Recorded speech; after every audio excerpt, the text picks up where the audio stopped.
레이저 눈밑 지방 재배치는 결국은 이 결막을 열든 안 열든 전련침 같은 걸 넣어서 지방을 지지겠다는 거죠. 그러면 레이저로 이게 이 행위가 가능하냐? 불가능하죠. 안녕하세요, 미오름 서원장입니다. 오늘은 레이저 눈밑 지방 재배치 혹은 눈밑 지방 재배치 레이저라고 흔히 이제 키워드가 설정되어 있는데, 요즘 상담을 해보면 이 레이저 눈밑 지방 재배치라고 불리는 것을 하고 다시 이제 상담을 오시는 경우가 굉장히 많아가지고, 여기에 대해서 실체가 어떤 것이고 이게 가능한 이야기인가, 어떤 것인가, 이제 환자분들 말씀을 들어보면 칼을 대고 수술을 하는 거를 레이저로 해결할 수 있으니까 굉장히 좋은 기술 아니냐라고 처음에 혹해서 받으셨다고 많이 그러더라고요. 그런데 제가 미리 결론을 한번 내드리면, 결국은 눈밑 지방 재배치라는 거는 눈밑에 있는 지방에 국한된 수술이라는 거예요. 재배치라는 거는 이동이 일어난다는 거거든요. 그래서 레이저로 이동이 일어날 수가 있냐를 생각을 해봐야 되겠죠. 레이저를 동원해서 수술에 도움이 되기는 할 수 있는데, 이게 수술을 해줄 수는 없다. 레이저는 일단 수술을 해줄 수는 없다라는 게 결론인 거고요. 여기에 대해서 자세한 설명을 화면을 통해서 하도록 하겠습니다. 화면을 한번 보실게요. 자, 아까 말씀드렸듯이 이 눈밑 지방 재배치라는 거, 여기 있는 게 지방이거든요. 보통 젊은 분들의 이제 눈의 형태인데, 애교살 밑에 있는 거, 요것이 이제 지방이고, 요 밑에 이렇게 있는 게 지방의 이게 그림자예요. 그래서 우리가 지방만 건드리는 수술이기 때문에 굳이 피부로 절개를 통하지 않더라도 결막 절개를 통해 가지고 이 볼록한 이 지방 부분을 분포시키는 거죠. 이제 피부를 위한 모식도인데, 결막을 통해서 열어가지고 지방을 넓게 펴주는 거죠. 그런데 이것을 달성하기 위해서는 실제로 결막을 열고 들어가서 공간이 눈밑 고랑 있죠, 그림자가 있는 이 고랑 부위를 넘어서까지, 범위는 의사마다 틀리겠지만 여기가 공간을 만들어야 돼요. 공간을 만들어야 지방을 이동시킬 거 아니에요. 그리고 제가 일전에 영상을 한번 만들었던 적이 있는데, 형태를 가지고 이제 흔히 행해지는 방법은 세 가지 방법으로 보시면 돼요. 우리가 현재 이제 병원들에서 하고 있는 방법은, 첫 번째, 고랑 부위 주변에 이제 필러나 부스터들, 스킨 부스터라고 하죠. 스킨 부스터나 이 볼륨을 주는 물질을 가지고 지방을 깔든지 필러를 깐다. 깔아서 볼록해지면 상대적으로 덜 볼록해지겠죠. 그럼 깔아주는 방법이 있는 거고, 두 번째가 이제 제거를 하는 거예요. 결막으로 들어가서 지방을 제거를 한다. 근데 제거를 하면은 고랑 부위가 덜 펴지겠죠. 덜 펴지기 때문에 제거를 하면서 이식을 하는 경우가 많은 것이고, 혹은 제거를 한 다음에 이식을 같이 한다. 세 번째 방법이 이제 지방 재배치죠. 그죠? 재배치는 제가 이제 사람마다 틀리겠지만, 제가 지방 재배치를 하는 이유는 단 한 가지예요. 이식이란 걸 덜 하기 위해서인 거예요.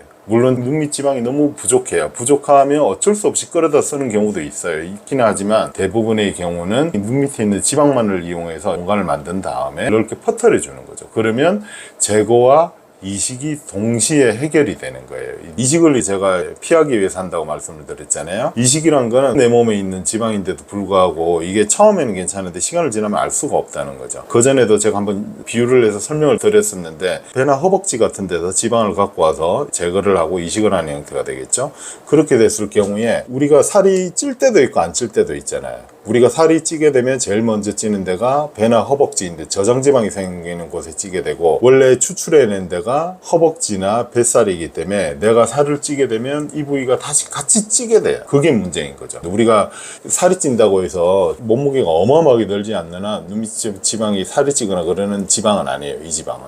그러니까 이 지방만 가지고 하는 게 안전하니까 재배치라는 걸 행하고 있는 건데, 자, 오늘의 이제 서론에 모두 설명을 해드렸고, 레이저 눈밑 지방 재배치가 대체 뭘까 제가 이야기를 해드리려고 그러는 건데요. 이거를 절개를 하든지 절개를 안 할 수도 있어요. 결국은 공간을 만들어서 지방을 옮겨줘야 되는 행위이기 때문에, 공간을 만들어서 지방을 옮기는 행위는 수술의 행위에 속하고, 수술이 만만한 수술은 아니에요. 공간을 만들어야 되기 때문에, 또 지방을 분해해서 이동을 시켜야 되기 때문에. 그럼 레이저로 이게 이 행위가 가능하냐? 불가능하죠. 레이저 눈밑 지방 재배치는 결국은 이 결막을 열든 안 열든 전련침 같은 걸 넣어서 지방을 지지겠다는 거죠. 그러니까 레이저를 할 수 있는 애가 대부분 다 환자분들 보면 어디 열어서 수술하셨나요? 라고 여쭤보면은 대부분 안 열었대요. 마취약 넣어가지고 어떻게 레이저를 넣어가지고 한다고 설명을 들었다라고 하는데, 실상은 전련진 같은 걸 넣어서 이 지방을 이제 지져주겠다는 거죠. 지방을 그럼 지지면 어떻게 되느냐? 이것도 제가 이제 일전에 설명을 드린 적이 있는데, 지방이란 정체가 줄기세포 성향을 많이 띠거든요. 그래서 이게 문제가 재생력이 굉장히 강해요. 그래서 이동을 시키는 거예요. 안 그러면은 재배치라는 게 탄생하지도 않았겠죠. 복잡한 수술을 할 이유가 없는 거죠. 그래서 레이저를, 결론적으로 말씀을 드리면 레이저를 통해서 지방 재배치라는 건 일어나지 않아요. 손으로 하는 수술, 즉 손으로 하는 술기이기 때문에 외과 의사가 직접 집도해서 공간을 만들고 옮겨줘야 되는 행위이기 때문에 레이저로 그런 행위는 일어나지 않는다는 거죠. 즉 레이저 지방 재배치란 말을 쓰면 안 돼요. 레이저로 지방을 제거한다, 혹은 레이저로 지방을 지져준다, 이런 말을 써야지 눈밑 지방 재배치 레이저 이런 건 있을 수 없는 거죠. 원장님, 네네. 그러면 눈밑 지방 재배치 이렇게 레이저로 하고 나면 나중에 병원에 오셨을 때 눈밑 지방 재배치 재수술이 가능한 건가요? 충분히 가능하죠. 첫 번째는 실제로 들어가 보면 아무것도 한 게 없죠, 그죠? 제가 아까 말씀드렸잖아요. 지방만 지져져 있는 거죠.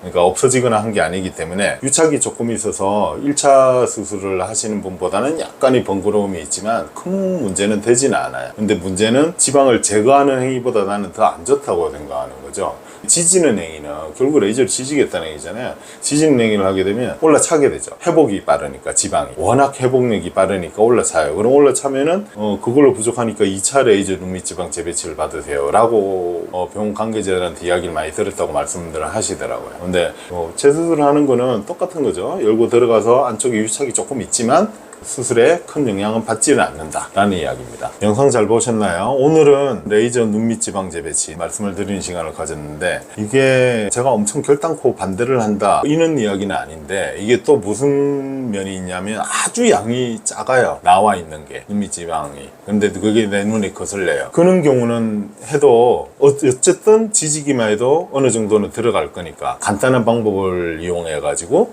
절개를 통하지 않고 하고 싶다 라는 측면에서는 괜찮을 수도 있을 것 같은데, 제가 그 방법을 써봐서 레이저 눈밑 지방 재배치를 하기 때문에 간단한 방법을 해드릴 수 있다 이런 말을 안 해요. 저는 그 방법을 쓰지를 않아요. 그냥 원칙적인 재배치 수술만 하는 거지 레이저로 가서 지지거나 뭐 이런 편법을 쓰지는 않아요. 근데 그런 분이 아주 국한된 그런 사람이 있으면 괜찮을 수도 있을 것이다 라는 가정하에서 이야기하는 거지, 대부분의 사람한테서는 그런 일이 안 일어나겠죠. 그래서 밑지방은 결국 수술을 통해서 해결하시는 것이 좋고, 또 필러는 단점이 안 그래도 불룩한데 불룩한 데가 더 커지는 거잖아요. 결국은, 그죠? 노화가 더 빨라질 거다 라고 이제 저는 생각을 하는 거고요. 실제로 사례들도 보면 그렇고. 그래서 이 지방을 다스려주는 방법, 제거를 하든지 아니면 그것보다 더 좋은 기술인 재배치를 통해서 이걸 해결을 하든지 라는 방법을 통해야지 눈밑 노화가 느려질 거다 라는 결론입니다. 다음에도 좋은 영상으로 찾아뵙겠습니다. 이상으로 미오름 소원장이었습니다. 감사합니다.